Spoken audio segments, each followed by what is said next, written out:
Hello, good evening, and good welcome to Xbox Tavern's X-Pod Tavern episode 132nd. I'm Jamie, and this week we've got the one, the only MPV Graham. Come in. Good hello. Good hello to you. Are you well, sir? I know I haven't seen you in almost 24 hours, but are you well?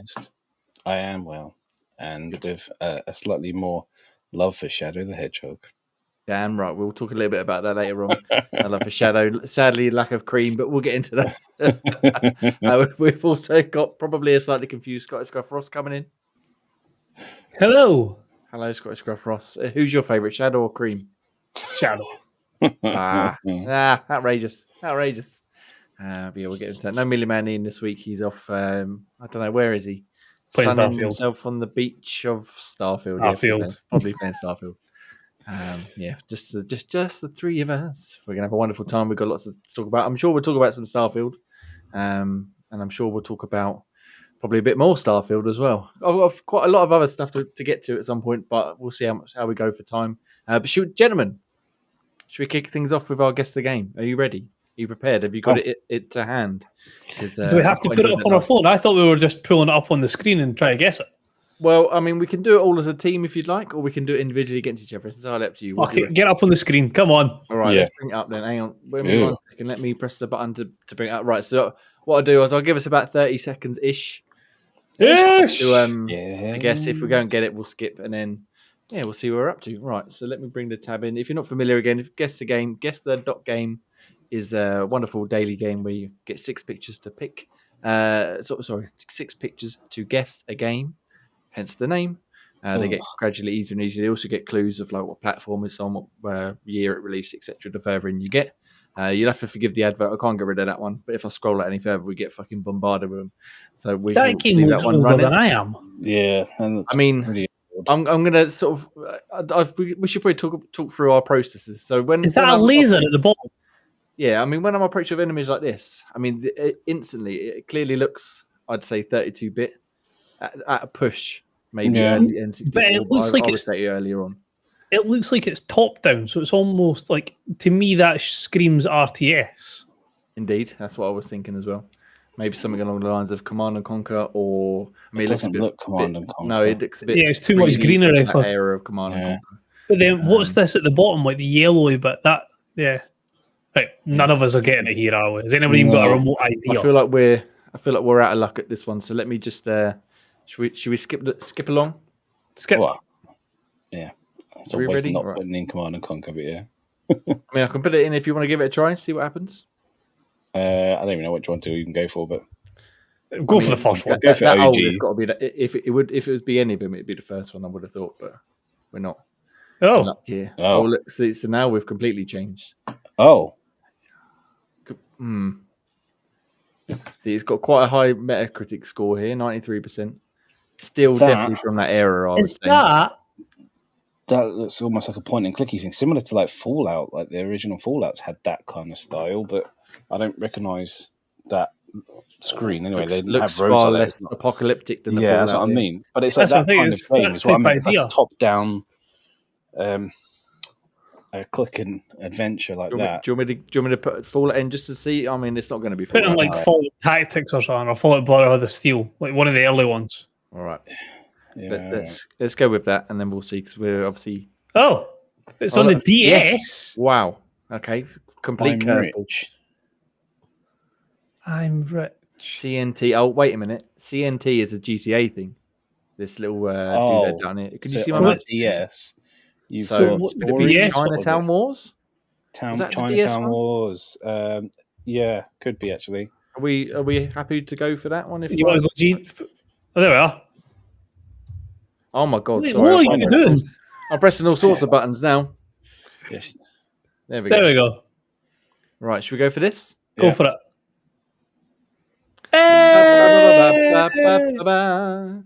Nice. GTA Chinatown Wars released on. I'm really glad it was a RTS. So we'll go to picture 4. I mean, that surely would have given it away a lot more. Yeah, that's the genre up in the corner here. Yeah. Picture 5 again still doesn't necessarally look like. Yeah, I would know. Yeah. Because like that screams like a drive. I know it's not driver, but you know what I mean. Driver like or stuntman or something. Something like that. Yeah. But again, you've got the release date up in the corner here, and then the final picture. Generally, they tend to do GIFs these days. I mean, that would have The Wasted and the Rockstar would have probably. Rockstar Leeds, Rockstar North, and Wasted. Yeah. Just for those listening, it was Guess the Game number 491. Just 491, yes. You're not so confused by it. Yeah. What did why Yes, they just no, you know, randomly no, screaming out names? Now you know the answer. So yeah, so that was Guess the Game. Guess the dot game. Like Graham said, that was 491. So there's 490 others you can go and do if you haven't even started yet. And Go let me get just it. have a quick look here. Oh, this isn't on my account because this is on the laptop. But you can see here, you go back through and you can see where you've done and whether you played them and what you got it in. Obviously, I'm not going to go through all now, but yeah, go check that out. Guess the dot game, wonderful game. I very much enjoy that. If you only listen to audio, terribly sorry. You're gonna have to use your imagination. But we'll go keep doing it from there. Lovely. Better yet, if you are interested in what we've just talked about and you are an audio listener, jump over to youtube.com/Xbox Tavern Official and you can see exactly what we mean. Indeed, or indeed join the Discord and join in the game with us. Even Come better. over to the Discord, link below, I believe. And you must have really missed me last week. You're getting early plugs in. It's right in for the start. I need a good plug. Hankering that much for a plug. It's been a long weekend. Yeah, so excellent. Thank you very much. Well done, gentlemen. We had a cracking start to the show. So let's move on, I guess, into Project Game Pass, which is the game. Oh my God, which is where we pick a game from Game Pass each and every month. We discuss it, we play it, and then we go from there. And not surprising, no one this month's one is Starfield. Obviously, we've been talking about it a lot, but we want to bring up this week mainly because we've got Ross back, so he can tell us all about his experiences. And Graham's review is now up on the site on xboxtavern.com, which you can go read right now. He gave it a whopping 9.7. So I like let's start with Graham, if that's all right, just because he's got his review up. So Graham, of course, tell us your updated thoughts and opinions on the wonderful world of Starfield. It's everything you would expect a Bethesda game to be, long in the waitings. So, you have everything in there, sort of conversation, complications and variations and difficulties and different choices.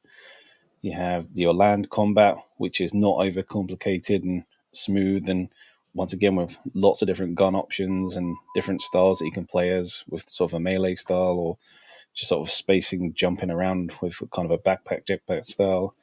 You've got your spaceship fighting, which is a whole different kind of dynamic, tricky to learn, but great fun to once you kind of get mastering it to sort of fly around. And so, I mean, it's a challenge to sort of master, but it's there. And then you've got the exploration on top of it. It's so many different elements of a game into one, which is what you kind of get from Bethesda games. And it just gives you so much choice of how you want to play it, choice of what order you want to do it, choice to sort of deviate from the main mission like I have as much as possible, and you can play the game for hours upon end and not even progress the main story because you just enjoy doing so much different side stuff. It's so much content in there for a game that's free on Game Pass. Saying it's value for money is just an understatement. It's everything you want it to be and more, and it's a game that's still on a lot of people's lips, with people sort of posting content about it, different tricks, different tips, different exploits that they found in it. But as with all kind of Bethesda games, there's still kind of bugs. The reason that I couldn't never give it a kind of perfect review is because they've left the same sort of exploits that exist in sort of previous kind of Bethesda games like Fallout and Skyrim in the past. People can break through walls and go behind the scenes. People can see sort of hidden caches through puddles in the floor in certain places to steal the shop's inventory. Those kind of things still exist, and the occasional sort of random cutscene moment when you're talking to people and your companion's dancing on a table or you're standing still, and as James found out, people just randomly come out a door in just their skivvies for no apparent reason. Very, very strange, but I mean, I'm not complaining. So, yeah, that's the reason why I couldn't give it not a perfect result, because those kind of bugs are still in there. For the amount of kind of development time in there, you'd think that'll be at a minimum. And for the most part, it is, compared to other Bethesda launches. This is sort of in sort of the lower, very lower end of the sort of the buggy market. It's never got to a point where it's completely unplayable, but they exist. There's still a couple of bugs in there. I wouldn't say they're sort of game-breaking bugs, but some some stalling kind of bugs that still kind of exist, and annoyances, shall we say. There's a few choices which will annoy some sort of people. The not having a sort of a local map on hospitable planets is something that's kind of annoying when you're trying to find certain amenities or certain shops in certain places, and you're kind of just scrambling around in the dark trying to find things. For planet exploration, something that they kind of really harked on about, sort of running from sort of landmark to landmark can just be sort of a blank canvas at times. It's sort of not much going on. You can scan fauna and flora around, which is something to do, but for the most part you're just jumping aimless spaces from landmark to landmark, and sometimes they're interesting, sometimes they're not, but they're so far apart that it can sometimes feel like there's better ways to sort of spend your time. And if they sort of introduced maybe a planetary vehicle that speeds things up a little bit, just so you can sort of scour planets that smidging bit quicker, just something that will make your life a little bit more fun to enjoy. But like I said, those are kind of minor gripes. You don't have to do those things. It's just another sort of part of that game. And like I said, they've increased so much replay value because you can just choose to play in so many different ways and different styles that it's a game that's taken a long time to make, but it will take you a long time to completely finish it, if you can ever finish it. Yeah, there's going to be a shit ton of, I think, of stories, like you're saying, of people finding stuff years from now on this abandoned fucking moon halfway across the galaxy. Like, no one's ever found this little Easter egg or something, and or side missions and stuff, and whatever updates. And so you've done a lot of side missions and stuff, you said, and like space battles. So how's your ship looking? Have you upgraded the one you've got, you said? Yeah, so not to spoil it too much, on one of the faction quests you get, which is quite a lengthy playthrough, but it's quite a fun kind of playthrough, you get quite a beefy ship at the end of it, which can take you quite far. And depending on how you build your skill tree, you can sort of add some excellent upgrades to it to just boost it that little more. As a starter tip, most people add some extra cargo on it because you tend to haul a lot everywhere. It's hard not to keep picking things up, but sometimes you just don't know what resources you need if you're going down sort of the upgrading route, and you just want to take enough of everything just so you can handle kind of upgrades, and your cargo hold gets full pretty quickly. So it's good to sort of upgrade your cargo, but by doing so, you can't make your ship too heavy because then you lose mobility, or you can't fast travel as far, and yeah, you need to sort of balance it out a little bit. But at the moment, my ship's not looking ugly as when it did when it first started sticking cargo holds left, right, and centre. So it just looks like a kid just had just smash some Lego together. Yeah. Fair enough. So you're going to keep playing it, I imagine, carry on cracking on, finding all sorts of side missions and what have you for probably quite some time. And at least until they get pulled away by EA, FC or whatever it is. Even that's going to have a hard time swaying me out of this one for a long time. Nice. So before we get to Rossin, the ultimate question, do you reckon this is... I think you've put in your review, but I'll ask you anyway. Is this going to be top of your list so far of the year? Yeah, I mean, it was... Well, you didn't know how it was going to unfold, but yeah, quite easily is at the top of my list. For a game that's already made me commit over sort of 50 hours into it, you can't really do that unless you're a game you really enjoy playing. Yeah, 100%. And it's going to take a lot to knock it off its perch, is what I'm saying. Well, I mean, Sonic Superstars is out in a few weeks, so we'll see. Maybe that might. That is true. Might do it for you. Coming in, Scottish Gruff Ross. We missed you last week. We didn't get a Starfield update from you. First off, how many hours? Second off, how's your ship looking? And third off, anything else you want to bring up? Interesting or entertaining you've discovered? So I think when I last saved the game, I can't remember the hour part of it, but it was 4 days. So something along those lines. A significant amount of time, then. Yeah, so something along those lines at least. Ship is basic, shall we say. It's basically the same ship as Gray's reference to but some minor tweaks to it. Not anything drastic. Sort of referencing it before the show started with Gray. there's a lot I want to do in the new game plus side of stuff and the ship creation. Not so much just like adding to the ship that you've got, building a ship from the base up. It's something that I'll probably look to do more in that one. I totally agree with everything Gray says. It's as it sits right now, it is my game of the year by a country mile. There is potentially another game that I'm looking to play in the next wee while that could rival it. Baldur's Gate's getting massive hype about it, so going to try and put some hours into that before I make a decision on what is game of the year. But this is going to be hard to sort of put off.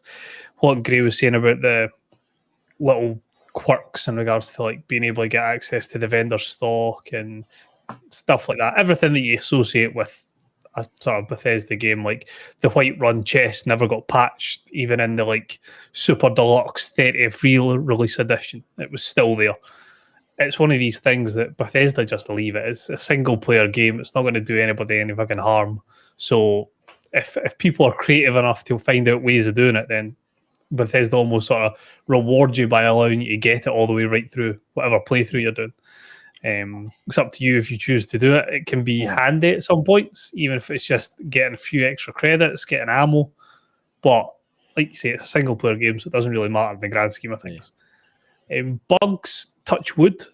I haven't come across really anything that's of note. I've had a couple of little ones where it's like you try to speak to somebody, like the ones we've all had, and like the person doesn't turn around to face you and stuff like that. But considering like special guest Pete's experience, what he's had in it, I've had nothing along his lines. Like he seems to have got, as I said to him in the group chat, he's got like the Alibaba version of the game because every other day he seems to get like a janky experience, and I've like considering how much more hours I've put in the game compared to him and had nowhere near as many bugs. It's just frightening how big a difference of experience we're having.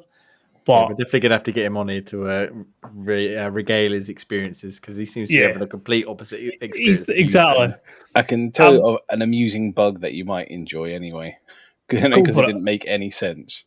So as part of the companion mission with Co, you have to onboard a ship and take something from the cargo hold of that ship.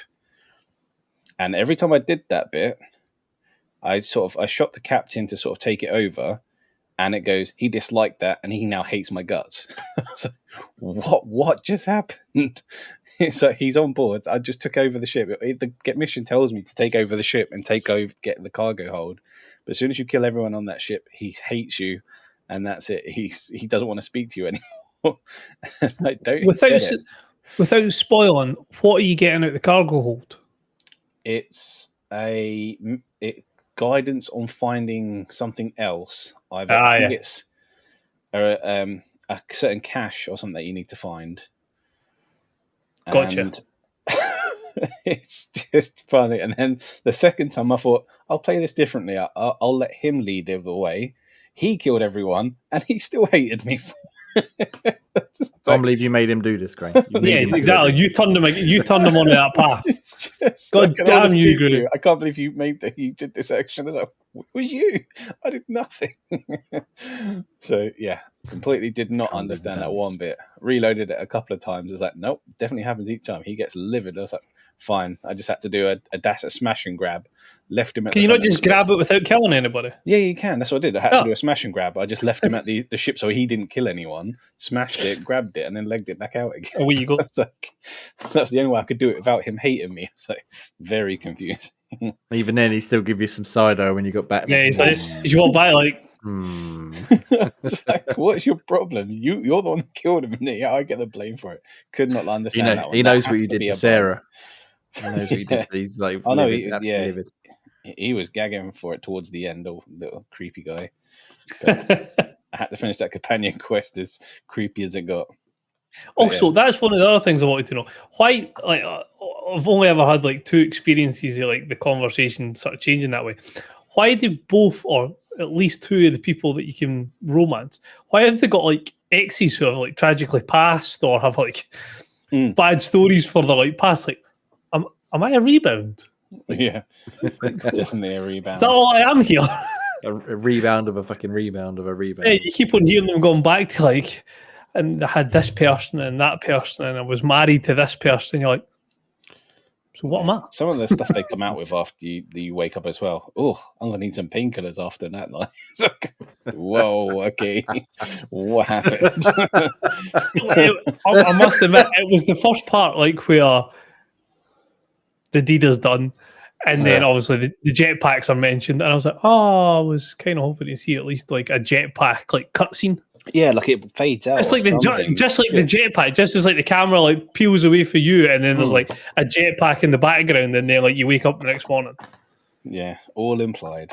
But Like they do it in The Witcher, and like the unicorn. That's the big thing in the unicorn. They at least reference the fact that it's in Yen's room. Everywhere she goes, there's a unicorn just sitting there, and there's a cutscene there where she's on top of the unicorn to reference it. Not even the mention of a jetpack in a cutscene, just mentioned in a throwaway dialogue line. Yeah, I suppose that is kind of mildly disappointing. I do like the fact they do have a lot of throwbacks. The Adoring fan is obviously one clear throwback, but I have seen clips where someone goes, "I used to be a space adventurer to you," but like it's a long story. Yep, seen that one. Well, that was pretty clever. But There has been a few wee ones where you're like, well played, Bethesda. Well played. Exactly. Much like when Ian drops in the chat and says, "I love you, Daddy." Hello, Ian. I'm surprised he could actually like pick up his phone and like type a message by playing Starfield. Exactly. Yeah. He must be loading or something. Exactly. He's fast traveling. That's what it is. Do it quickly. Yes. Nice. So enjoying it still, obviously, both of you. I finished it this week. I blitzed through. I played about 400 Finished hours Mars. this week. Yeah. He's finally the only came one off I've ever the known mining. that completed Mars. Yeah, he's came off the mining colony, and that's it. I saved the galaxy. I couldn't believe Commander Shepard turned up at the end. I was amazed. It just threw me off. Hey, you need the backup. Jesus playing Total Recall.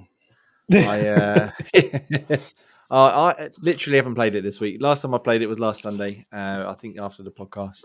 And this week I've been playing 10 million other things, which I had noticed that when you put it in the show notes. I was like, yeah, I've got fucking so many other games I've been playing this week. And I'll get to them in just a minute. But before we do, speaking of Ian popping in the chat, me and him were very kindly invited along to the Bethesda London. Oh, fucking hell. Let me get my words straight. London Symphony Orchestra and Bethesda put on a Starfield orchestral experience for us. So before you go on too far about that, indeed. Jay, Go on. I know, like myself, you're a fellow audiophile. Indeed. How much, like I know obviously, same company, get it. Do you not think sometimes, like if you weren't looking at a screen, you're playing Fallout? Like the music is obviously, I know, like with the radio channels and more, but I'm just meaning like if you just have like the ambient noise that like you get for video game. Yeah, it's very similar. It's so similar. Some themes, but that's because it's the same guy who wrote it, I imagine. Well, yeah, and that's what I'm saying. I get that it's obviously the same company, probably use the same people and things like that, but it is so similar. Considering if you think like Fallout, post-apocalyptic Earth, still just Earth, whereas this one's like space and stuff like that. But then the sound is not a bad thing because the sound's not exactly poor, but it's just you would be forgiven for thinking sometimes like if you just put your headphones on and weren't looking at a screen that you were playing Fallout. Yeah, no, there's definitely some, especially when you are exploring the planets or in the space battles and stuff. Like you said, I could see what you're on about, but the main theme itself is my favorite part, of which they kicked off the show with. Not the one from I can't remember who it is. Is it Imagine Dragons? Is that who done it? Yeah, no, Imagine Dragons. Not that one. We did get a nice little video from Todd Howard to start things off, which they didn't put on the YouTube video they put up, but he just introduced it and said thanks very much. He said they always start, whenever they start a new game, they start with the story and they start with the music and then they build out from there. So they had like the themes and stuff of what we heard, like that was what they sort of used to get their mind in the right space for creating the worlds and creating the characters, etc., etc. I won't play the audio because I don't know if we're allowed to or not, but we've just got a little. I just put it a little bit in the background while we're talking. But yeah, it was awesome. We were there for about an hour or so.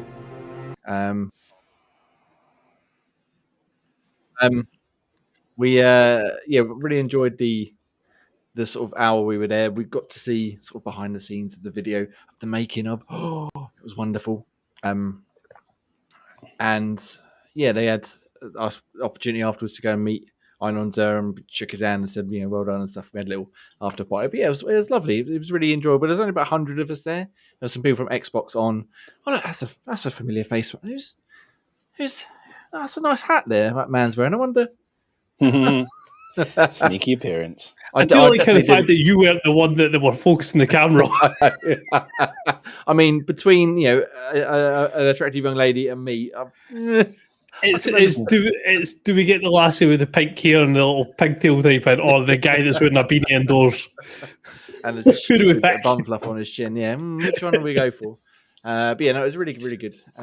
Really enjoyed the hour we were there, and the sound of it was amazing. Ian kept turning to me and saying he wanted to fall asleep to it because it was so soothing and relaxing, as it were. But yeah, it was awesome to see. And now the video is up on YouTube, which you can go check out on Bethesda's YouTube channel. I'll put a little article up on the website as well, so you can go check that out as well. Just my thoughts and opinions. Yeah, it was really good. So that was a nice little experience. But before we move on from Starfield, I'm sure we'll get back to it very shortly.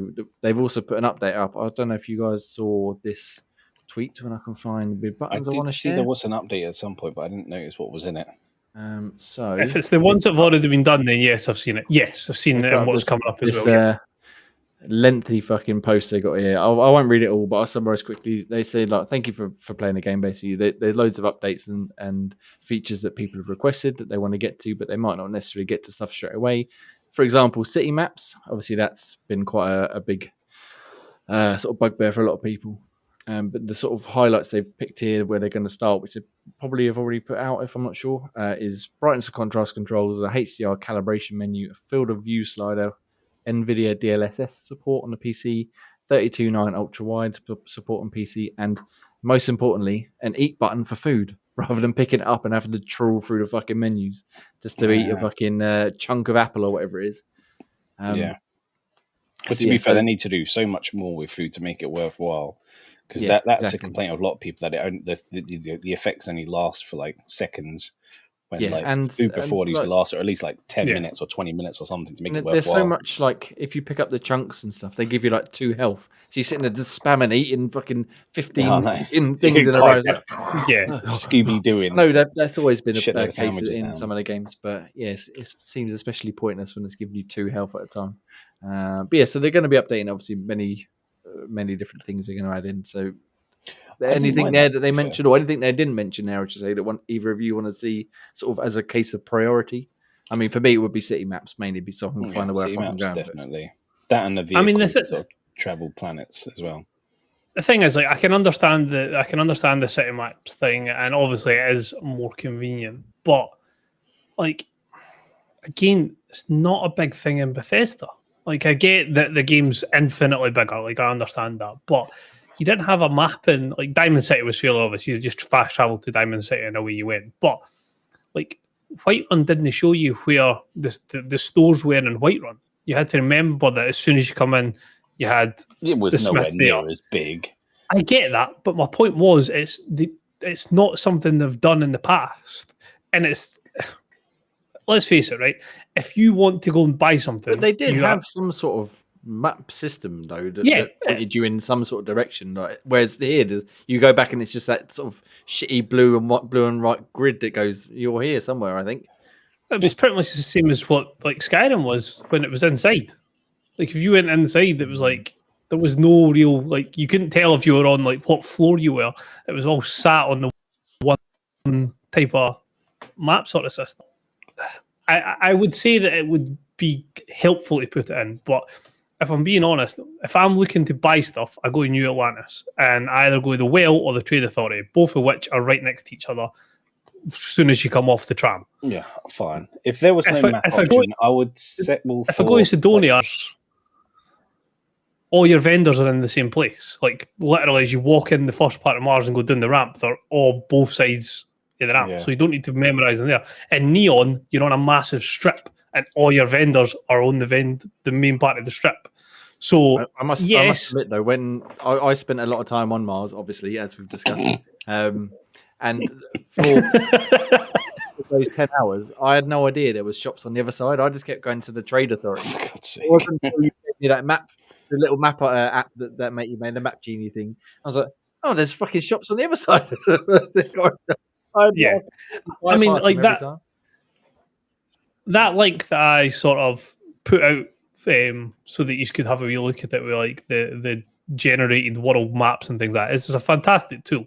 And if they wanted to just lift that and put that into the game, I'm sure people would think it was the best thing since sliced bread. Like, it's because it is very intuitive and it does everything you want it to do. But it's not. If you're asking me, do I want that or do I want the ability to put like a rover in the game? If I have to pick between a rover or a map based on every like planet that you can go to, I'll take the rover. Yeah. It's like it's not a massive deal breaker that doesn't have like a full. There you go, that one, yeah. That doesn't have a full sort of town map to see everywhere it is. Like I say, like so, there's like your New Atlantis, perfect example. You spawn in at the spaceport. Your commercial district's up there, it's on the tram. But if you imagine coming in there, you head to the tram station, you fast travel to, I think it's the mast section, and then from there, hang a left, down to the well, the trade authority, and there's a med centre down there as well if you want to get meds. And that you done. Yeah. Jay, you've got to stop screen sharing. Your internet is shitting the bed. What was it? I thought it was you. I was like, oh, fucking hell, I'm going again. Yeah, so that was one of us was chugging. That was much appreciated when you sort of shared it with us, and I discovered there was actually more than one shop on Mars. Now I've got to worry about finding out where the shops are everywhere else whenever I get back to the game. Yeah, there's obviously lots of little bits and pieces, but I think the maps and, as you said, the surface craft, like Mako style exploration crafts would be nice, and maybe a way to mark junk, as I said last week. Because the amount of times I would agree with it. Yeah. And at the minute, like I said, I'm using my ship's storage as my junk, so I can just sell everything in there. But obviously, that's going to eventually become unwieldy to manage. So, and the fact that you're going to want to store stuff in your ship for if you decide to get into the crafting stuff and things like that. But no, I definitely agree with that one. Way to mark as junk and then like sell all junk. Just one button. Just when you get to whatever vendor, you take it basically. Yeah, you don't know the half of it. When you realise you upgrade your ship and it moves everything into the cargo. And you've got all this fucking foam cups and all shit in your miscellaneous bit. I was like, where's all this come from? And there's always like 20 dumbbells. And it's like, no wonder why my weight's just gone over the load. That's what I gave to Sarah. I just gave her all these dumbbells I picked up. I was like, carry them. You know what's the killer? And I keep forgetting about it because don't think you're looking shit parts. Do they not? I don't think they go into resources. They go into aid. So you go into your miscellaneous, or you go into your resources. You see everything. You're like, I don't think it was like so important. And then you've got 30 ship parts that are at 10 kilos a go, and you're like, oh, for fuck's sake! Yeah, I said that the ship parts. I did warn you that. Last week I mentioned that one. It sneaks under aid. It's such a stupid thing. Yeah, it's like, motherfucker. Jay's died apparently. Jay's just sitting there like, I know. We are the one. Sheer bloody celebration. Yeah, fucking tatty internet, Jay. But I wonder if Jay will ever actually get off Mars. It would be nice for him to be able to talk about a few other planets. Oh, he's gone. He just gave up the ghost. Yeah, he's quit on us. He's sick and tired. He's away to try and get off Mars. But I think he's always in Mars. Yeah. Is he coming back? He's looked like he's coming back. But yeah, no, he's just kidding. There we go. I would take a vehicle over the kind of the maps thing. Yeah. Because they use so much of the what they call the navigation bit when you have your scanning visor on, so you're sort of led towards the mission you're on. Even if they had some things of that, of like the local amenities that you could just select and it would just guide you towards that kind of thing. Like all the list of shops that are available in that area, you can select one of those rather than a mission, and it just steered you towards it by following the arrows in the visor view. That could have kind of worked as well. But yeah, no, I was going to counter Jay's kind of comment saying about the eating the food before to restore health. I'm quite glad it doesn't restore health, because that's the only thing that annoyed me about previous games where you've taken a lot of plasma fire and then you're eating food to sort of recover. It's a good job I got all these sandwiches to recover from a flesh wound. Yeah, but at least they did something, whereas these ones don't do fuck all. You got fucking so many of them to even make a dent. Yeah, well, that's something. But if they had different kind of benefits, like a bit more sort of resistance against certain things that you've eaten something, or makes you a bit quicker, or makes you stuff like that would be good. A bit more of a perk rather than just a little bit of health and something that benefits for about 10 seconds. Because some of them have like carrying capacity that they have. That used to be kind of a savior in the Fallout kind of games, like a little mini boost of you stash some food to boost your capacity to sort of get you to a vendor. Like it bulks your strength. It gives you like 1 strength and 1 charisma for a wee bit, and or maybe like lowers your perception by 1. Yeah, but you get like a wee boost elsewhere. The alcohol does that in the game. I know that. Yeah, yeah. I've had a few things that would bolster my strength, but slow me down, or something silly like that. Yeah, but yeah, nice. Well, anything else on Starfield, gentlemen, or are we Starfielded out for this week? I'm sure we could probably go on for much longer. But we probably could, but we definitely could. But we'll leave it at that. Yeah. Fair enough. All right, we'll check back in next week with us. Hopefully we'll have special guest Pete with us and Millie Manny back, and we can get some more thoughts and opinions on said stuff. I might have even played it again by then. But before I get into what other things we've been playing, Ross, do you want to plug us, seeing as we're getting on a bit long in the tooth here? I mean, I could do if you want a good plug. I'm never. Let's have a mid-section plug. I will happily oblige. Patreon.com/Xbox Tavern. If you want to support us with your hard-earned cash, it is greatly appreciated. Jump over there and go and view and listen to our After Dark. We haven't had the last few weeks, but who knows? You never know what's coming around the corner with us. Indeed. Apple and Spotify podcasts, if you could jump over there and rate us 5-star, that would be incredibly grateful. And if you could leave us a wee comment, that would be appreciated. We can see what you like and what you don't like about the show. Written reviews can be found at xboxtavern.com. I'm sure Jay will have a list of those later on. He has his Starfield view up there, and there'll be a few others, I would imagine. Socials have been running along the bottom of the screen for the whole show. So main places, TikTok, Facebook, Instagram, Twitter. You'll find us in some way, shape, or form at Xbox Tavern or at Xbox Tavern Official. Insert coin, promo code XBTIC23 to get 10% off all orders on store. There is the beautiful Starfield jacket that I desperately want, but I don't wear jackets, so that's a little bit of an issue for me. But there is some amazing stuff, as always, with the people over there. They do awesome products. So if you want to jump over there, you can even scan the little QR code that we've got on screen just now, and that'll take you directly to the website. And I say XBTIC23 for 10% off your orders. Nice. Thank you very much for that wonderful midsection plug-in. I feel much better about my week right now because it's been a busy one. I've been playing lots of video games. Gentlemen, I'm going to tell you about a couple of them, if that's all right with you. Just a few by the looks of it. Just a few, yeah. I'm going to skip the last one I put on the list here because I've wrote my review earlier on, but I want to give it a few more days to sort of percolate because at the minute it's not very good. But I want to just make sure I feel that way before I shit all over it. So I'm going to skip over that one. I'm going to start with Full Void, which is one I had played last week, but I couldn't talk about it just yet. It's like a 2D puzzle platformer in the style of like Limbo and Inside and stuff. It's from a studio in London called Out of the Bit, I believe they're called. And it plays like Limbo and Inside, like I said, but it looks like a retro sort of 2D pixel art platformer. It's sort of got very strong shades of. Do you guys ever play Flashback or I forget the other one I mentioned now, where it's got that almost like rotoscoped animation style. Everything's very fluid and smooth. Was that what game was this? Full Void, this one. Full Void, yeah, I thought that was. Yeah.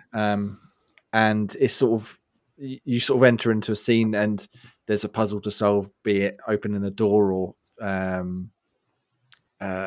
getting through a series of obstacles or even just running away from enemies. There's no combat in the game, again, much like Limbo and Inside, but there's often times where you're being chased down by one of the enemies in the game, and it's a case of they always cut it just as long as you run at the right time, you'll sort of escape just in the nick of time, much like the other games. Whereas if you dilly dally for a second or two, you're going to get fucking smashed. And when you do get killed, because you'll get killed quite a lot, whether by the enemies or the environment, they sort of cut into really nicely animated sort of close-ups of the character or the enemy. It's nothing graphic or anything, but again, it's like that rotoscope, really fluid, yet sort of pixely animation, and it looks incredible. Like the visuals are definitely one of the strongest points about it. But the gameplay itself, it's only about maybe 3 hours, maybe 4 hours at push.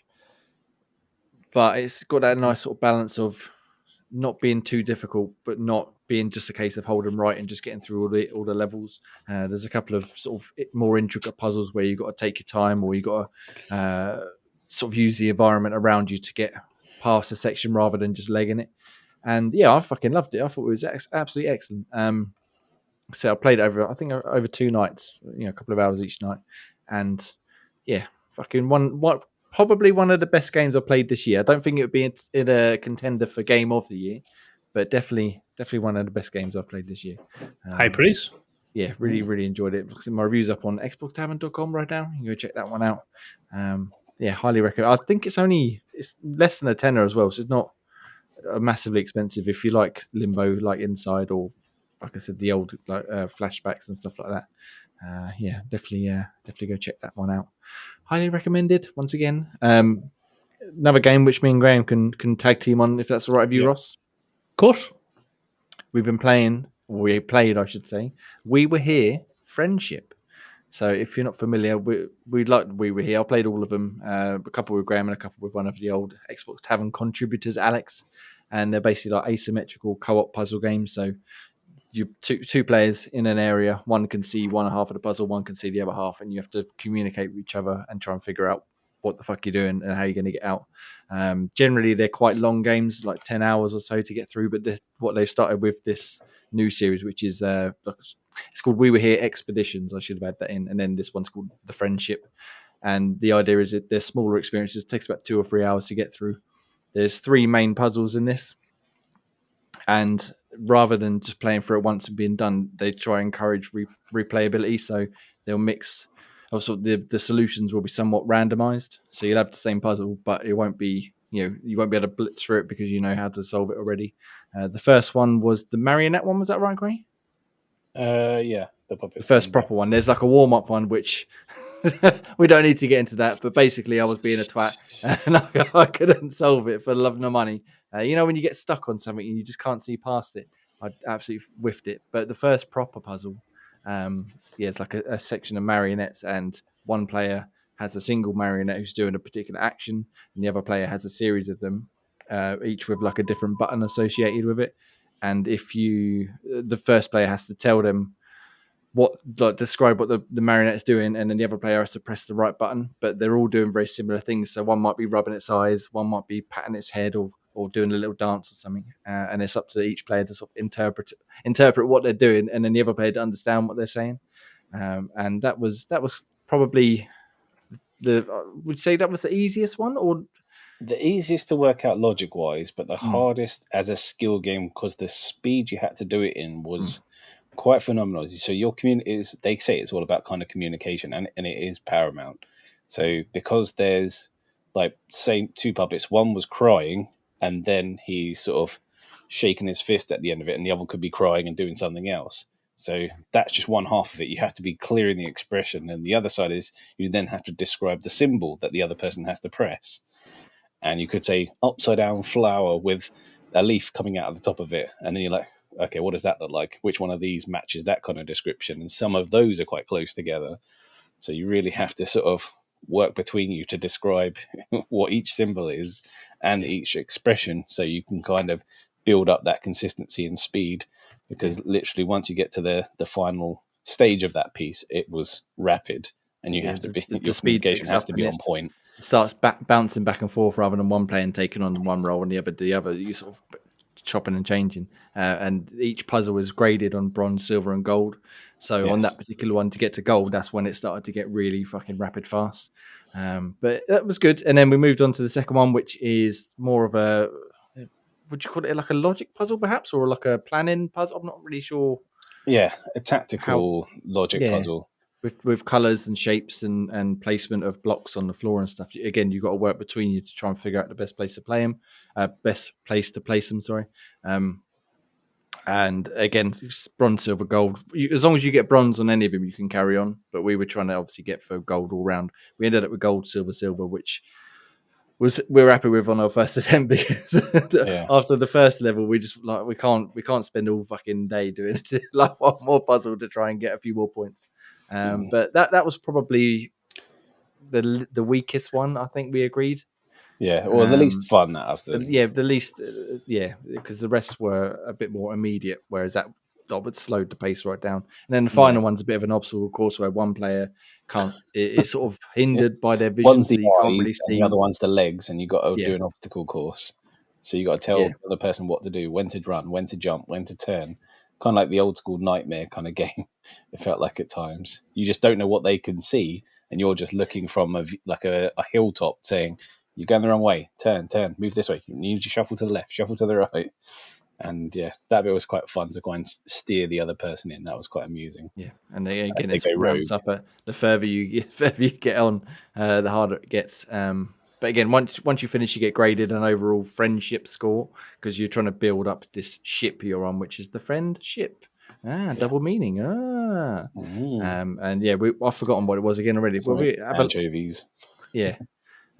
So yeah, really good. It's out now. It was surprise launch last Thursday for the first day of WAS, this class IGN. It's free to pick up until October 14th, I think. I'm not entirely sure if it's free to keep after that or if you just got the month to play it, and then after that it's going to be a couple of quid. To buy it, I think it's $2.99.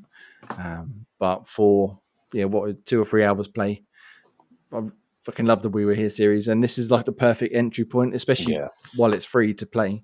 You might as well jump in, pick it up. We were saying we reckon you and Dan would be a good pairing. Pete and Ian be a good pairing because it's not so much like the others were quite taxing in terms of like the intricate puzzles they asked for, whereas here you got 3 relatively simple layouts. You just got playing any puzzle game with Dan is taxing. I believe this one's more skill than puzzle. I think this one is way more approachable for other people to sort of really get your teeth into it. Yeah, and like I said, it's free. It's well worth checking out. I'd highly recommend it, Ross. I think you guys should pick it up and have a go because you can get through in a couple of hours. Even if you just do the marionette puzzle, I mean that would be comedy gold. I'd like to watch that. But yeah, look, it's free on PlayStation, free on PlayStation, Xbox, and PC right now, and there's cross-play as well, so you can jump in with whoever and wherever you want to play. Really, really, really good. And this is a part of a new series, so they're going to be bringing out more of these expeditions titles, I believe, over the next however long. So yeah, look forward to whenever the next one may be along. And then the last one we've got here right now, and then we'll let Ross say something again. We've been playing Immortals of Avium. Graham's review is with me now. It will be up. I think I set it to go up tomorrow. I can't really remember right now. Okay.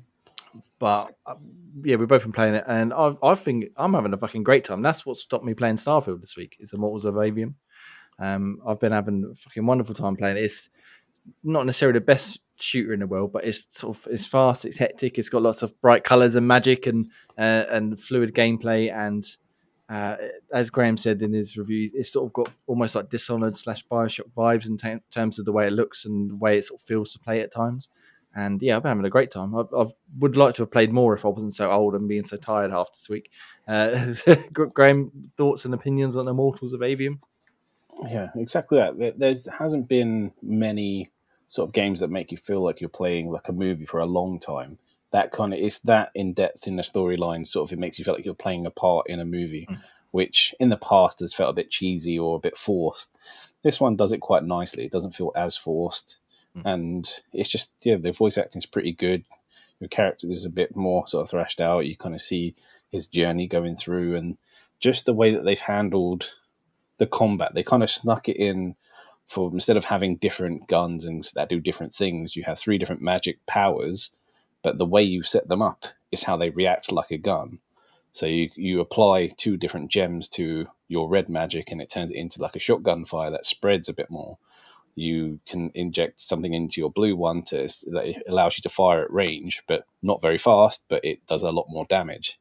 So it kind of changes your magic into different types of guns. So you're kind of still playing kind of gunplay, but with magic. And it's quite clever how they've kind of done it. And it's not just an action-based kind of magic combat game. There's some puzzle and platforming elements to it too.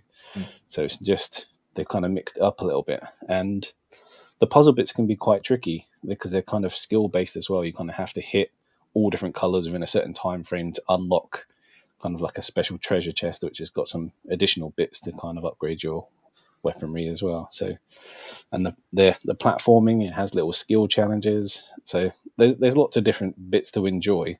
It is kind of linear, but not really restrictive linear like other games. There's still sort of room to explore, and the game does have you sort of doubling back further on when you've got more kind of techniques and skills, etc., to sort of play around and explore more of the same area now that you can travel a bit better or do things that you couldn't do before.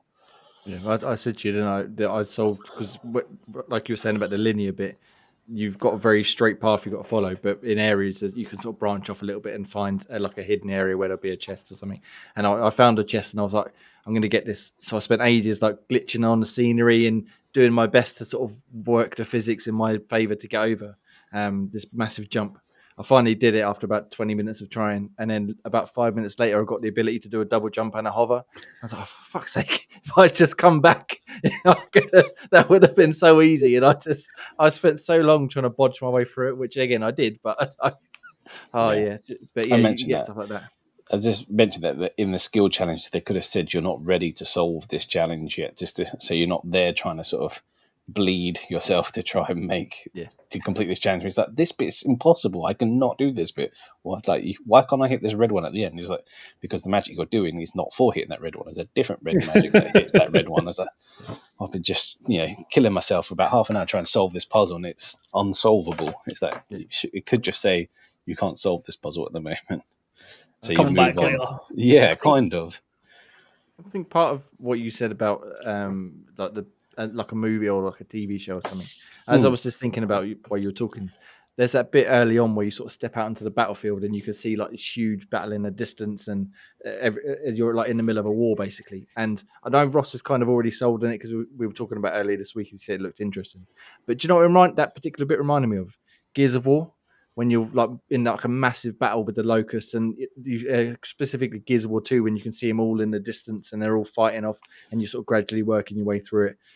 It's got a lot of Gears of War vibes, I think, in terms of the scale and like almost like the brutality. Even though it's not a particularly gory game, it's just like just this constant like fucking punching people in the face and making it explode into colors, and then fucking turning around and blitzing them with the shotgun and using special abilities to wipe out like an area of enemies around you. And yeah, I'm fucking absolutely loving it. I every night I sat down, I was like, should I play some Starfield? No, I'll play some more Immortals of Avium, I think, which is, it's such a shame because I saw lots of reviews like when the embargo drops and stuff a couple of weeks ago, and some were quite high, some were really low on it, and whinging about the writing and the basic combat. I don't think it's particularly basic. I think it's quite interesting, but I mean, just a couple of days ago, they announced that the studio had to lay off like half their team because it hasn't performed very well, which is such a shame because it's such a good. Again, I haven't finished it yet, but it's slowly working its way up there in terms of one of the best games I played this year. And there's so many people just absolutely shout on it for various reasons, which I don't necessarily agree with. The only thing I'm not a big fan of is the overly long cutscenes at times.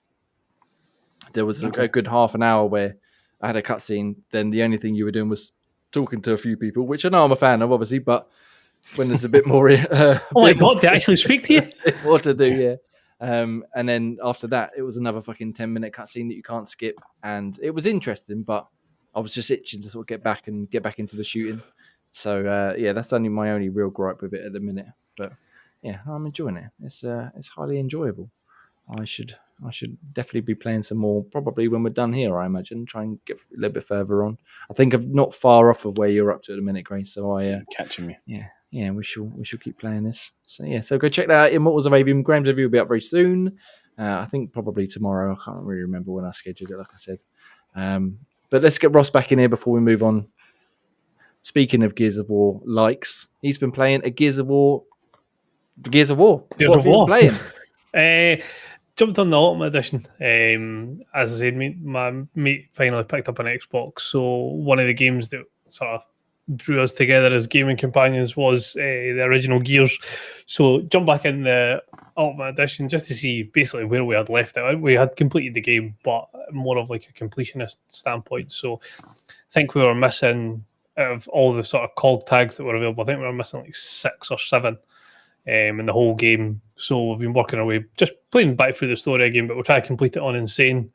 I know we've done, I can't remember which one we've done. I think we've done the original Gears of War on Insane, but I don't think we did the Ultimate Edition on it. So back playing through that again, playing through it on Insane. We've got 1 cog tag left to do. We're on the final act. So we've literally just came out of the sort of tunnels for setting the I can't remember what it's called. Is it the light mass bomb?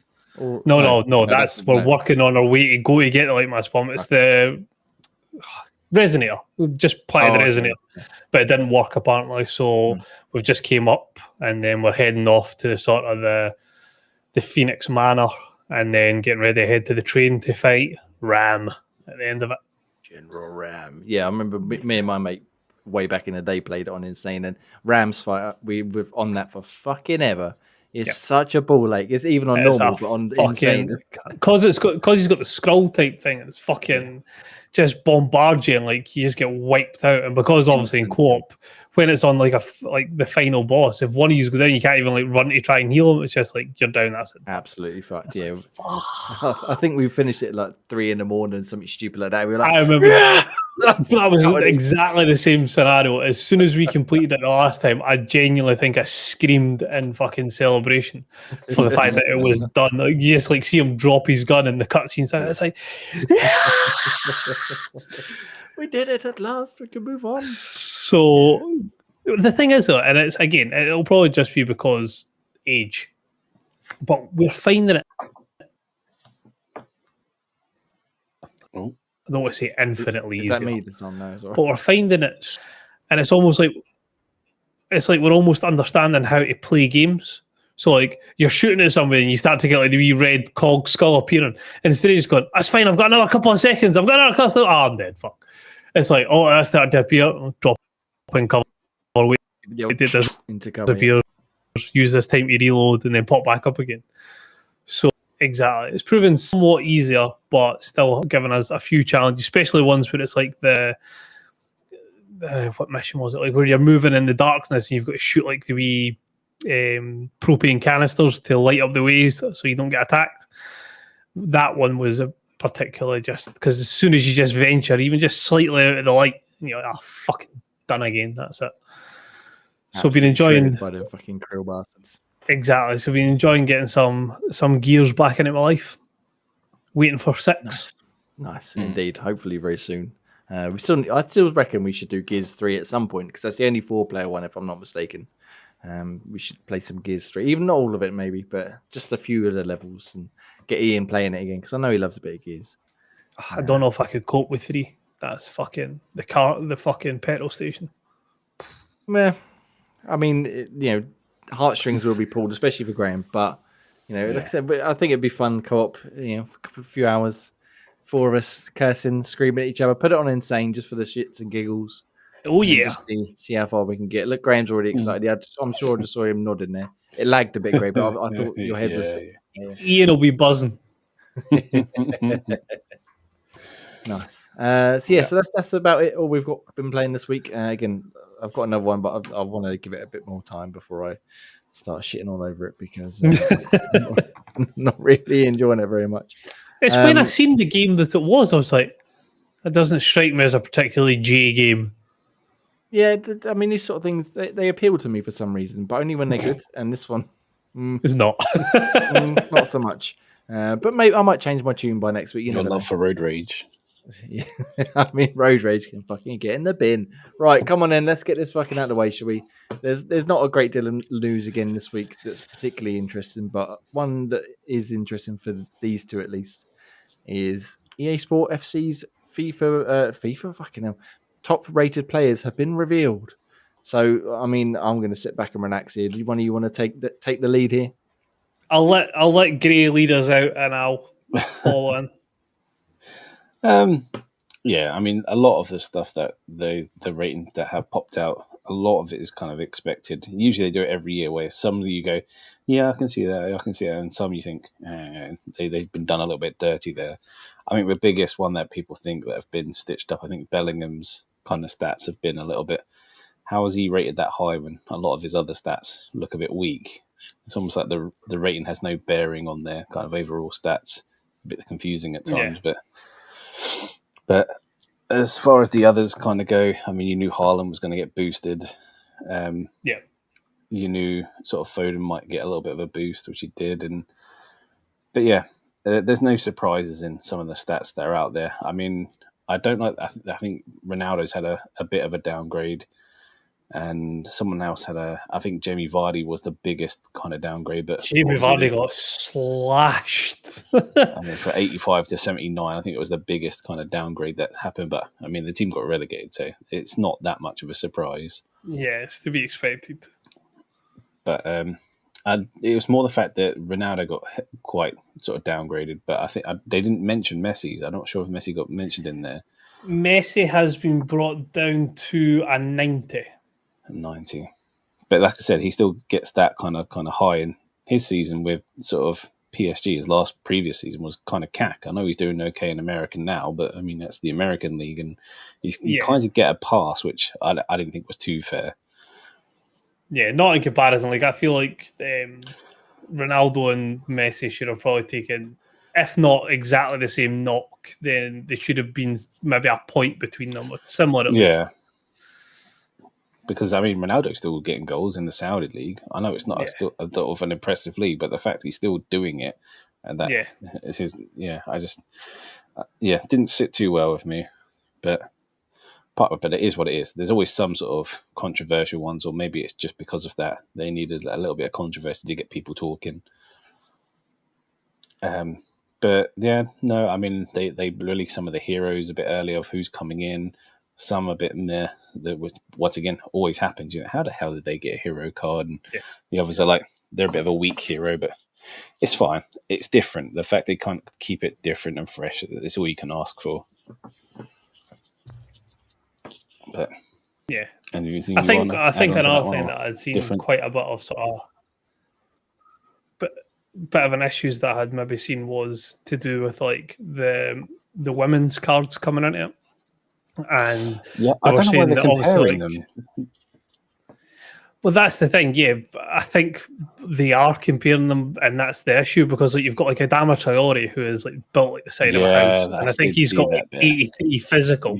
And then there was a woman who's like really highly rated and is built like a twig and had the same physical rating, and I'm like, but what they're meaning is in the women's game, she exactly is this. That you can't compare it in that kind of apples for apples. Like, but then what they're saying is, because you're interchanging, like you can have women and men playing in the same ultimate team, you kind of have to grade them the same because they're in the same team. And I'm like, but that's not where they've got their rating from. The ratings came from playing in the women's game.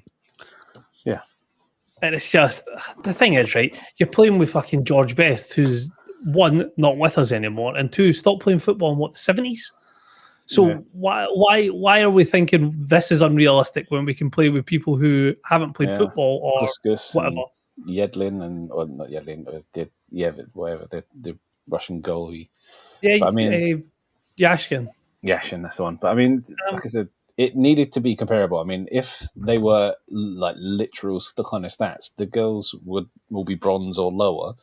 And they just said no one's putting bronze in their ultimate teams. So like you have to keep it balanced.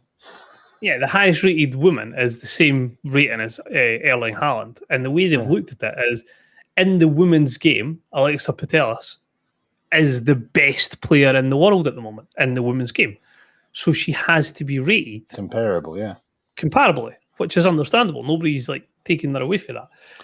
What the biggest issue is like Sam Kerr. I think is it Sam Kerr's speed? I think it is like really high, and you're like, but if you were to compare her to somebody like an Mbappe, Yeah.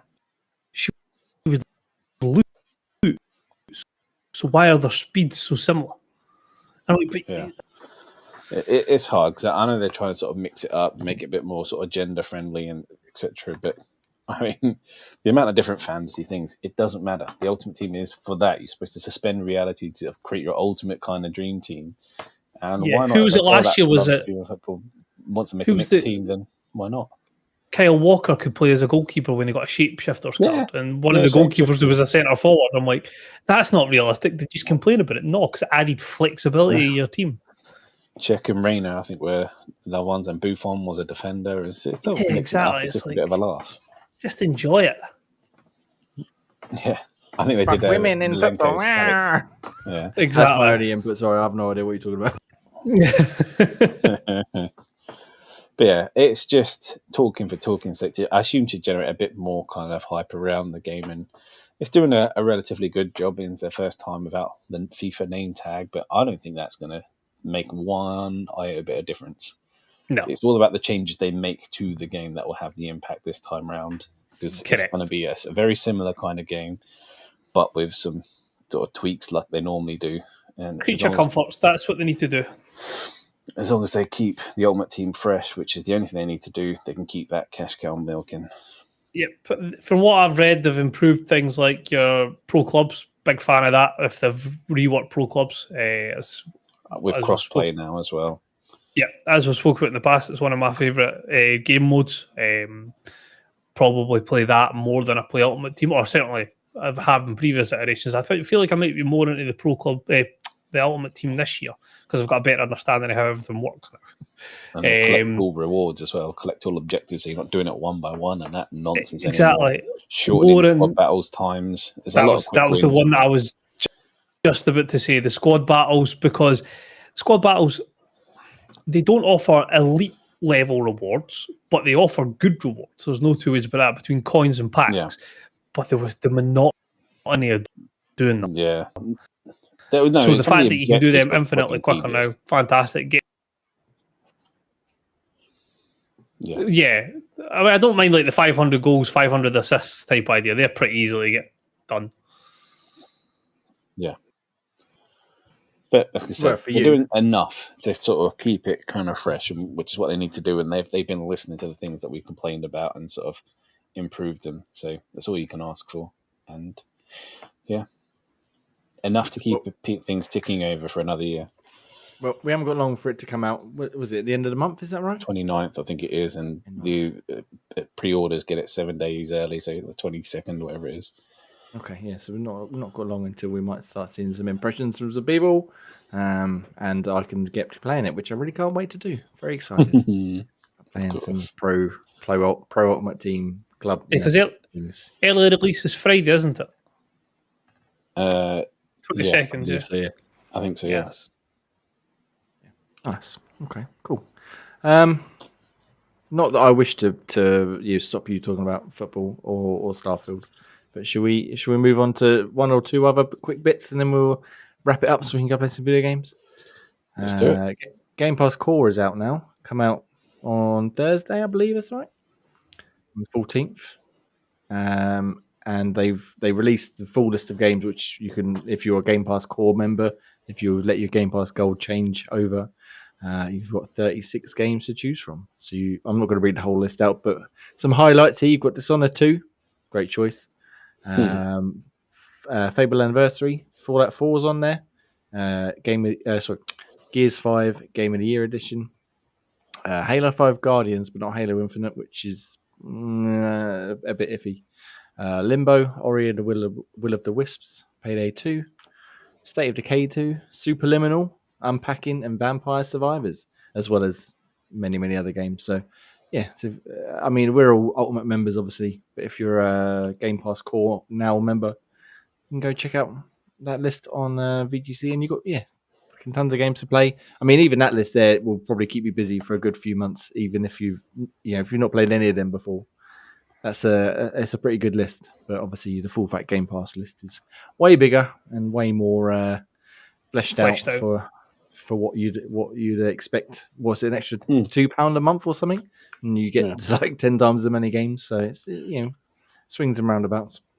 Thing is, it definitely gets your teeth into the sort of like infrastructure, like what they're trying to do with Game Pass, because there's some brilliant games in there for like the basic sort of package. And then, as you say, for only a couple of extra pounds, you unlock all of these, and you see the value of Game Pass sort of smacks you in the face. Yeah, no, this and obviously you get online play included with this, so you've got things like Among Us and Golf with Your Friends, which you can play. Which, I mean, the kids love a bit of Among Us at the minute, so perfect thing for the little ones, like you said, get them into the ecosystem. And then, Dad, it's only a couple of pound more for the rest of the games. You're not going to play them, yeah, but pinky sauce. Exactly what I would have done when I was a kid. And then the only other one, does anybody care about X Defiant? I know Graham doesn't, but Ross, is this sort of up your street? Ubisoft? I kind of wanted to be yes, but I'm worried for the fact that it failed the certification tests. Yeah, so in a very blunt post, they come out and basically said that they submitted it for certification on PlayStation and Xbox. It failed due to various reasons. It was quite a wordy post they put up, but they now pushed it back. So it's likely going to be towards October it will be released rather than September, which I think they were aiming for. Yeah, I mean, as Jez Gordon, I think, was where I saw this shared from. He said, it's very rare that they come out and say, look, the game failed. Like, normally they go, we need more time for polishing and bug fixes. But he was like, no, we sent it over and they said this, and this is wrong, fix it. And so that's what we're going to do. But the actual game itself is a first-person shooter in the vein of Call of Duty, I believe. Excuse me, but it's free to play. But apart from an open beta, I don't think I've seen anyone even mention like looking forward to it. And obviously, as you said, Ross, you want it to be, but I mean, it's going to be free, so we might check it out. But I see no interest in this whatsoever anyway. So it's almost like it's been sent out to be like, here, have a game. There you go. While we wait for Beyond Good and Evil 2 and Skull and Bones. There you go. Speaking of Skull and Bones, where the fuck is that, eh? It's been delayed and delayed and delayed. That is fucking absolute shit show, that one. So Ubisoft don't have a great track record with, and what was the one they cancelled or not cancelled? They put it out and we played it. It was rubbish, and then they got rid of it. It was the 3-player co-op shooter type thing. I can think of the name. It was not very good. Me, Ross, and Ian. Dan and Ian, I think, played it for a little while. I can't think what it was called. Either way, it was shit, and that's probably what's not helping with being excited for this new release from them. But so we'll look forward to it in October, maybe. Yeah, it might surprise everybody, but I mean, it's got some competition in terms of every other game that's released this year so far. So yeah, might be best to just let it slip out and not really worry about it. But it was nice to see some honesty for a change rather than being like, the game just needs a bit more time. No, we shit the bed. Does anybody want to talk about Mastercard? I don't really want to talk about Mastercard. Dan was raging. I don't mean that. I mean, Dan would be if he's here, but he's not here, so fuck him. We're not going to do it.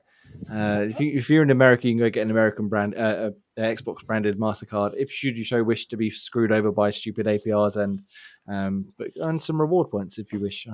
I mean, why not? Yeah, trade-off's not very good. See the amount of money that you're charging in APR. Yeah, exactly. Yeah. Your reward points are offset. I think our good friends over at Podcast Unlocked, Ryan McCaffrey, was shitting on it exactly the same. It's like, I've got credit cards already. Why would I need this? And that makes no sense. But I mean, you can get your gamer tag on it though. So that's all you need. Exactly. That'll do, I think, for this week, because we're already running a little bit long here, and the rest isn't necessarily massively interesting. So let's get into the rounding off the show, gentlemen. Unless you've got anything else you want to bring up. No, I'm all good. Feel like we've ticked many a box. We have. And tell you what, actually, let's have a very quick 2-minute discussion, Graham, We're going to leave Ross out again. I'm terribly sorry. About the Sonic Symphony, which we went to see yesterday. Yes. It was fucking awesome, I thought. It was very, very good. Their debut show on their tour. They're going until I think next March, all over the world. But we went to the 3:30 showing, rock on at fucking 3:30 on a Saturday afternoon. Watch the orchestra play some Sonic the Hedgehog music, and the way they have set up, they got on like a massive screen up on the stage, and it plays clips from the game they're playing, or from the levels and stuff they're playing as they're playing the music. And I was quite surprised at like the humor they injected in it. Like they had bits where Sonic's under the water and is you get the 5, 4, 3, and the sort of the camera's panning in and out, and everybody's like the music sort of spiking as it's doing it, and then he just about survives. Then was like, yeah, and all the crowd were going crazy. They were cheering and singing along with some of the later songs. And then the second half was like a full-on, almost like rock orchestra, where they played things from like Sonic Forces, Sonic Unleashed, Shadow the Hedgehog, as Graham's favorite, Sonic Frontier, and Sonic Adventure and stuff. It's about a 2-hour show ish. And yeah, and yeah, awesome from start to finish. What is your opinions on it, Graham? As someone who's only kind of experienced like the first half of the Sonic eras, I didn't enjoy the first half because it kind of went through Sonic 1 and Sonic 2 and sort of my favorite tracks from those ones, which there were some bangers in there, but they kind of glanced through it quite quickly through the first kind of half of the show. And it was just a shame because there were so many classic tracks in those first kind of Sonic games. But I did hear some of them in their orchestral brilliance, and they were cool. You just wish they lasted that little bit longer because those original ones were amazing. Yeah, there was definitely. I mean, we could have had like an 8-hour show if they just played through all of the songs, because they missed some of my favourites out, but they also got some of my favourites in there, like we were saying, like Chemical Plant and Starlight Zone, and Scrapyard Zone and stuff like that. But then they missed out Mystic Cave Zone and the special stage from Sonic 2. Nothing from Sonic 3 at all, which I guess is something to do with the Michael Jackson thing. If you're not familiar, like the whole he wrote the music, he didn't write the music. Who knows? So yeah, nothing at all from that. But they played some fucking cracking songs. And then, like I said, the second half, I think, surprised you. You said, didn't you? Yeah, I was not expecting that. They just completely brought out like a sort of a rock band set in front of it and just rocked with the orchestra of all the sort of Sonic tracks that had that kind of sort of great sort of rock tracks to them. And that Open Your Heart song, the one I do remember, I think that's Sonic Adventure or something. Or that's the title track from Sonic Adventure. That was done, and I remember that was pretty impressive. But yeah, I mean, it was just like watching a kind of a rock show. It did feel like a bit like Dragon Force with sort of Sonic music at times. Yeah. But what's not to enjoy about that? Exactly. I mean, there was a couple I didn't know from like Sonic Frontiers because I've not played that yet. But one of them was like almost like a death metal track. I was like, this is fucking awesome. I need to play Sonic Frontiers now. It's amazing. Everyone was singing along because they had like, some of the words come up on screen. That was and stuff. People cheering and singing along to the tracks. I was like, I'm so out of my depth. I have no idea what these songs are about. I knew most of them. I sang along to most. Well, I sort of kept it down low, but I knew. Yeah, but some of them I was like, I've never heard this, but this is awesome. I need to go play these games now. I believe because they had John Snow on there who like wrote a lot of the like Sonic Adventure and later soundtracks, and then they had the other guy whose name completely escapes me right now. I should have had it up, but they sort of took turns in playing along with the band, who I believe was actually Crush 40. I don't know if I said that or not, but it wasn't clear when they come out that that's who they were. And then I saw a tweet from Richard Jacks later on saying it was awesome to see Crush 40. I was like, it was them, because they're the ones who play a lot of the Sonic Adventure music and stuff. But yeah, really, really good. They're playing in. I think they're done in London now, but I think the next one is in Los Angeles in a few days. So, Ross, you're going to go watch them over in Los Angeles at all? Yeah, nice. I mean, if I could, I would, because it's awesome. It was fucking tremendous. Nothing ever comes up here. Like, nothing ever fucking comes up here, man. They've got lots of dates. I don't think they're coming back to the UK, though, unfortunately. But yeah, it was a really good, especially, I mean, obviously everyone there was a Sonic fan, but there was sort of a wide breadth of older people, younger people, all over the place, and everybody was just so involved and like laughing at the jokes, like I said, and like you said, like singing along and jumping out their seats when they were playing particularly awesome bits. And when he was doing one of his solos for Open Your Heart, I think everyone's like fucking up, like, almost like you're being at a fucking rock show. Yeah, really, really good, really, really good. So yeah, if you get a chance, if you're listening and you're in one of the countries they're going to, I highly recommend go checking it out, because yeah, fucking awesome show. Really good. Right, enough orchestra. See, 2 orchestral shows in one week, eh? Cultured. Cultured, yeah. That's fucking highfalutin. I need to put in fucking monocle next week. But yeah, so let's round out this wonderful show, Xbox Tavern, which we record each and every Sunday at 8 p.m. With the final segment where we talk about the Game Pass games and reviews. So, Ross, do you want to tell us what's coming to Game Pass? I believe I can do so, yes. So, we have coming up this week, one of the ones I'm most looking forward to is Liza P, which comes out on September 19th. September 20th, we have Party Animals. September 21st, we have PD3. September 22nd, there is a 10-hour free trial of EAFC 24 for sort of EA Play Game Pass type idea. And then rounding out the month, we have on September 29th, Cocoon. Nice. Some good games there. We've got a review of Liza P up on the site now. Carlos did that for us. I think he gave it a 9.7 as well, same as Starfield. I've seen very, very good things about it. Yeah, it seems to have really won a lot of people over. So yeah, go check that one out. Party Animals. I think I'm allowed to say I've been playing it. I'm pretty sure I'm allowed to say I've been playing it, and it's quite a lot of fun actually. I was playing with the kids earlier on. It's almost like Gang Beasts, but you're animals and you're just trying to beat the shit out of each other basically. But it was good fun. I had a few games online with some people and a few games with the kids. Like I said, go check that out when it comes out on Game Pass. But Graham, Ian's not here, and you've obviously lost your segment, I'm afraid. So we're going to dump the games leaving Game Pass on you right now. Hopefully it's up to date this week. I'm going to read what's here. I hope it's accurate. But things that are leaving are Amazing Cultivation Simulator, Aragami 2, Dragon Romper V3, Killing Harmony Anniversary Edition, DC League of Super Pets, The Adventures of Crypto and Ace, Fuga, Melodies of Steel, Sid Meier's Civilization 6, Tainted Grail Conquest, and Train Sim World 3. Nice. All leaving us. I'd say go check them out, but you can't. Well, you probably can't for much longer. Yeah. But if they're still there, go check them out. And then in terms of reviews up on xboxtavern.com, where we got all of our reviews with the top tips of the last week or so. We've had a shitload go up this week. Well done, everybody. You've done well. Start with a review, like I said, from Graham. We've got Armored Core 6 review from James. Give it an 8.9. Dan's still working on this Telltale The Expanse series. He's got up to episode 4. I believe episode 5 is out in a couple of days. So we look forward for that. Damien 1994 Sandcastle from Cast. Give it 7.2. Von L. Bubba was pretty critical of the latest NBA game. Give it 2.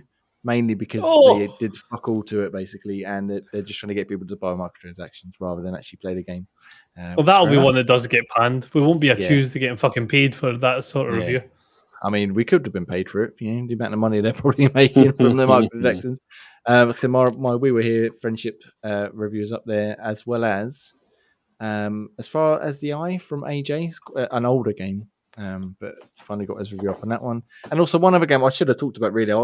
Perhaps I'll talk about it next week, but the Isle Tide Hotel. It's like Wales Interactive's latest FMV sort of story-based adventure. It's slightly different, this one, but like I said, we were going along now. I'll talk about it next week, but as far as I'm concerned, I mean, he gave it an 8.4. I fully agreed here. Interesting. Slightly different concept, but yeah, really good. So go check them out on xboxtavern.com right now. That'd be wonderful. And then we've got loads more reviews coming up this week. As I said, Graham's Immortals of Avian review, my review of the game. I want to make sure it's really as bad as I think it is, as well as a few other bits and pieces. So, yeah, keep your eye on xboxtavern.com or Xbox Tavern on Twitter, wherever you want to look for us. But, gentlemen, I think unless you've got anything else desperately that needs to get off of your chest once again, I like to double check these things. I think we should round it off and go and play some video games. Fully off the chest. Like a plan. Fully chested off. Right. If you enjoyed it, if you made it this far, thank you very much. You're a fucking hero. We love you. We record this each and every Sunday, 8 p.m. Over on youtube.com/Xbox Tavern Official, as well as podcast services around the world. I've been Jamie. You can find me at Enaxan on Xbox Live or Twitter or wherever else you want to find me. Just Google me. Ask Jeeves. Say, find that Jamie from Xbox Tavern, and they'll find it for you. And you can find Ross at Scottish Gruff and Graham at Graham Reaper. All right. Thank you very much, everybody. It's been a pleasure. And until next time, Take care. Farewell. Good